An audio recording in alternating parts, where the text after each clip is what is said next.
السلام علیکم، میں ابو ایمل۔ میرا آپ کے روبرو آنے کا مقصد یہ ہے کہ کل مجھے اپنے فون پر ایک نارمل میسیج آیا کہ ابو ایمل صاحب میری مدد کریں، میرے پاس گھر میں کھانے کے لیے کچھ بھی نہیں ہے اور اگر آپ مدد نہیں کریں گے تو مجھے خودکشی کرنا پڑے گا۔ میں سوچ ہی رہا تھا، پھر کچھ دیر کے بعد پھر ایک میسیج آیا کہ آپ نے مجھے اب تک رپلائی نہیں دیا ہے۔ میں فوری کال بیک کیا، کال بیک کر کے میرے آدمی کو وہاں پر بھیجا، میرے آفس کے لڑکے وہاں پر گئے، میں نے جا کر دیکھو کہ گھر کی کیا کیفیت ہے۔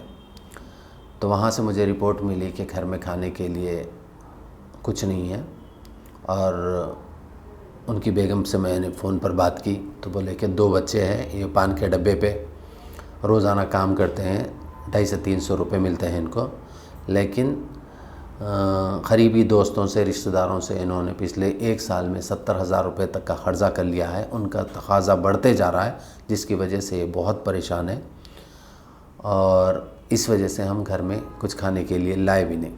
تو ہم سے جو مدد ہو سکتی تھی ہم نے فوری کی، 2 مہینے کا گھر میں راشن پہنچایا، کچھ نقد رقم بھی دی۔ تو اس میسیج کے بارے میں آپ کو بتانے کا مقصد یہ ہے کہ ہم لوگ جو خوشحال لوگ ہیں کیسی غفلت میں اپنی زندگی گزار رہے ہیں۔ ہم یہ سمجھ رہے ہیں کہ ہم ٹھیک ہے، اللہ نے ہمیں دولت سے نوازا، عزت، شہرت، اولاد، مقام مرتبے سے نوازا، تو ہم یہ سمجھ رہے ہیں سب ٹھیک چل رہا ہے، سب خیریت سے ہے۔ ایسا نہیں ہے۔ میں اس کو دوسری طرف لے کر جانا چاہتا ہوں، توجہ دلانا چاہتا ہوں آپ کو کہ ہماری جو شادیوں میں جو پیسے کی بربادی ہو رہی ہے،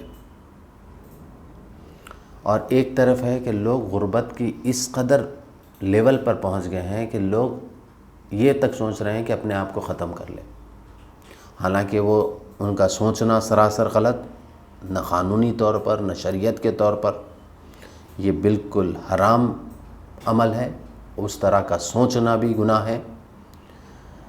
لیکن ہمیں ان کی طرف توجہ دینے کی ضرورت ہے، ایسے لوگوں تک ہمیں پہنچنا چاہیے۔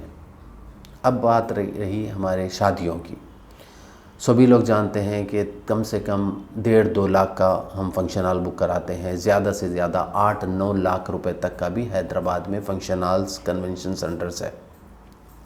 یہ بیسک کرائے ہے، اس کے بعد ڈیکوریشن، پھر کھانے کے لوازمات۔ سبھی جانتے ہیں کہ شادی اس وقت ہمارے لیے، مالدار دولت مند لوگوں کے لیے ایک بہت بڑا پروجیکٹ ہو گیا ہے۔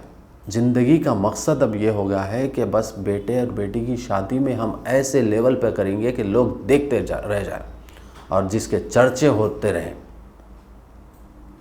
لیکن یہ نہیں سوچ رہے ہیں کہ اس پر معاشرے کے پر کیا اثرات ہو رہے ہیں۔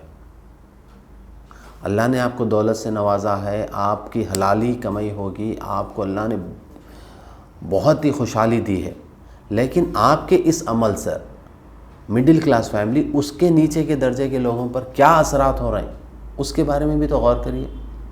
آپ ہم نہیں تو کون غور کرے گا، کون فکر کرے گا؟ میں بھی جو ذکر کرا جس فیملی کا، اس فیملی کے بارے میں سوچیں۔ 60-70 ہزار روپے کا قرضہ ہے، گھر والے پورے پریشان ہیں، 2 بیٹیاں ہیں، کرائے کا مکان ہے، 1 کمرے کی زندگی ہے، ایک ہی کمرے میں باتھ روم ہے، 2,500 روپے کرایہ ادا کرنا ان کے لیے بہت بڑا مسئلہ ہے۔ ناشتہ، دوپہر کا کھانا کا تک کچھ انتظام نہیں ہے۔ اور ہماری شادیاں، ہم شادیوں میں 25 ڈشز رکھتے ہیں، ٹیبل پر 10 آدمی کے ٹیبل پر رکھنے جگہ نہیں رہتی ہے، اس قدر ڈشز رکھ رہے ہیں۔ کیا بتانا چاہ رہے ہیں، کتنا کھلانا چاہ رہے ہیں اپنے مہمان کو؟ آخر آپ اپنے دوست احباب رشتہ داروں کو کتنا کھلانا چاہ رہے ہیں؟ کیا بتانا چاہ رہے ہیں 25 ڈش رکھ کے آپ؟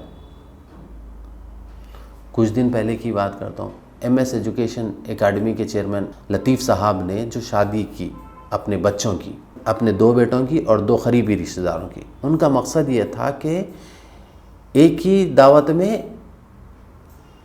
سب کا کام ہو جائے، کم سے کم خرچے پہ ہو جائے۔ دوسرے رشتہ داروں کے بوجھ کو ہلکا کرنے کے لیے انہوں نے ایک ہی محفل میں 4 نکاح کروائے۔ 2 بیٹوں کی، 1 بیٹی کی، 1 قریب کے رشتہ دار کی۔ اس سے پہلے انہوں نے 5 غریب بچیوں کی شادی کی۔ اللہ نے انہیں عزت، دولت، شہرت، مقام، مرتبے سے نوازا۔ حیدرآباد میں 106 اسکولوں کے مالک ہے وہ، ہزاروں بچے ان کے اسکول میں پڑھتے ہیں۔ اور میرے کہنے پر لطیف صاحب نے تیلیسیمیا کے بیمار معصوم بچوں کی تعلیم مکمل فری کر دی ہے۔ میں نے ان سے گزارش کی تھی کہ حیدرآباد میں ایک ایسی بیماری جو تیلیسیمیا کے شکار بیمار بچے رہتے ہیں، جن کو مہینے میں ہر 2 مرتبہ خون چڑھانا پڑتا ہے، یہ لوگ علاج کے لیے ماں باپ پریشان ہیں، ان کی تعلیم کے مسئلے پر غور کریں۔ تو انہوں نے فوری ہاں کر دیا، بولے کہ یہ بیماری میں جتنے لوگ مبتلا ہے، ایم ایس کے 106 اسکولوں میں KG سے لے کر انٹر تک مکمل تعلیم فری کا اعلان کر دیا، اور سینکڑوں بچوں نے اس سال ایڈمیشن بھی لیا۔ یہ الگ بات ہے۔ تو انہوں نے 5 غریب بچیوں کی شادی کروائی، ضرورت کا گھر کا پورا سامان دیا، نقد رقم دی خرچے کے لیے، اور قریب 5 خاندانوں کے 800 لوگوں کو کھانے کا انتظام کروایا شادی کے دن۔ اللہ نے مجھے اس نیک کام کا ذریعہ بنایا، میں خود ٹھہر کے یہ کام کروایا، اور وہ خود شریک بھی تھے، لطیف صاحب بھی۔ تو بتانے کا مقصد یہ ہے کہ اپنے بچوں کی شادی سے پہلے انہوں نے 5 غریب فیملیز کی بچیوں کی شادی کروائی۔ اور نکاح کیسے ہوا؟ شاہی مسجد باغیام پبلک گارڈن میں اپنے بچوں کا نکاح کروایا، صرف کھجور دیے۔ وہاں سے کوئی بارات، بینڈ باجا بارات نہیں، سیدھا نوشہ 4 نوشہ گھر واپس چلے گئے۔ دلہن کے والدین نے لڑکیوں کو، دلہنوں کو نوشہ کے گھر پہ پہنچایا، جس طرح اللہ کے رسول صلی اللہ علیہ وسلم کی سنت تھی، اسی کے مطابق نکاح انجام دیے گئے۔ دوسرے دن ولیمہ ہوا۔ ولیمے میں اسٹیج بالکل نہیں ڈالا گیا، ایک سادہ سا بینر تھا جس پر قرآن کی آیت لکھی ہوئی تھی، کوئی چوکی نہیں، کوئی خاص کرسی نہیں، اور شادی خانے کو کچھ سجایا نہیں گیا تھا، چونکہ لوگ بہت زیادہ تھے تو بڑا فنکشن ہال لینا پڑا، اور کیونکہ اسٹاف بھی 2000 تھا، 4 خاندان، 4 دولہے دلہنوں کے رشتہ دار تھے، صرف دستر پہ کھانا کھلایا گیا۔ کچھ ضرورت کے بڑے بزرگوں کے لیے کرسی، نیچے بیٹھ کے کھانا کی مشکل ہوتی ہے، ان کے لیے کچھ ٹیبل ڈالے گئے، صرف ایک حلیم اور ایک بریانی رکھی گئی، 1 ڈبل کا میٹھا، اور کچھ بھی نہیں۔ نوشہ ٹھیک 8:10 پر فنکشن ہال پہ تھے۔ آپ خود جانتے ہیں کہ حیدرآباد کے فنکشن ہالز میں 10 ساڑھے 10 سے پہلے کوئی نوشہ نہیں آتے، جبکہ باضابطہ رقعے پر لکھ دیا جاتا ہے کہ نکاح یا ولیمہ بادشاہ ہوگا، 9 بجے کی ٹائم بھی دی جاتی ہے، لیکن کوئی آپ بتائیں ایمانداری سے کہ 10:30 11 بجے سے کوئی پہنچ رہا ہے؟ جبکہ آپ کو معلوم ہے کہ ہم نے مہمانوں کے لیے وقت مقرر کر دیا ہے بادشاہ، پھر کس بات پر آپ 11-12 بجے تک فنکشن ہال کو پہنچ رہے ہیں؟ میں نے اس سے پہلے کی رپورٹ میں بتایا کہ 11:30 بجے بارات روڈ پر سے جا رہی ہے، فنکشن ہال کو کب پہنچے گی، مہمانوں کو کب کھلایا جائے گا، کب واپسی ہوگی؟ اکثر یہ دیکھا جا رہا ہے کہ فجر سے ذرا سا پہلے نوشہ بارات کے ساتھ گھروں کو واپس جا رہے ہیں۔ کیا یہ اچھی بات ہے؟ کیوں اپنے آپ کو نہیں بدلتے؟ میں کوئی آپ کو لیکچر دینا چاہ رہا ہوں، نہ کوئی درس دینا چاہ رہا ہوں، ایک تکلیف ہے۔ حالات کے پیش نظر میں آپ کے روبرو یہ بات اس لیے کر رہا ہوں کہ موجودہ حالات میں ہمارے پر بہت بڑے چیلنجز ہیں، اسلام پر، مسلمانوں پر، اللہ کے رسول کی شان میں گستاخی کی جا رہی ہے، بزرگان دین پر بری باتیں کہی جا رہی ہے، حجاب کا مسئلہ ہے، آپ خود جانتے ہیں، ایک لمبی فہرست ہے جو ہمارے ساتھ روزانہ درپیش ہو رہی ہے۔